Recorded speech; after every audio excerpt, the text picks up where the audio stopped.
Hi friends, இன்றைக்கி topic வந்து தொட்டில் கட்டுறது பற்றி தான். ஆக்சுவலாக பாப்பா பிறந்து ஒரு 30 டேஸ் வரை நாங்கள் தொட்டில் கட்டவே இல்லை. பாப்பா ஃபுல் டைம் என் கூட தான் இருப்பாங்க. அவங்க நைட்டு தூங்கலைன்னா நானும் தூங்க மாட்டேன். மார்னிங் அவங்க கூட சேர்ந்து தூங்கிப்பேன். என் ஹஸ்பண்டே என் மாமியார் டிஸ்டர்ப் பண்ண மாட்டேன். மார்னிங் அவங்க ஒர்க் பண்ணணும் அப்படிங்கிறதுனால ஒரு நாள் வந்து ஒரு 1 hour விட்டுட்டு போயிட்டேன். ஸோ இவங்க சமாளிக்க முடியாமல் தொட்டில் கட்டிட்டாங்க. இப்போ நைட் அவள் அழுறானா, நான் தொட்டில் வந்து ஹாலில் இருக்குது, அங்கே தான் போய் போட்டு நான் ஆட்டணும்.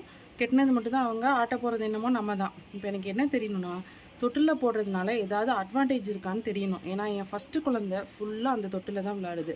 நிறைய பேர் சொன்னாங்க பாப்பா விளாண்டா அப்படின்னா இவளுக்கு உடம்பு வலிக்கும், ஒத்துக்காது அப்படின்ட்டு. இதெல்லாம் உண்மையானு எனக்கு தெரியல, நம்பாமே இருக்க முடியல.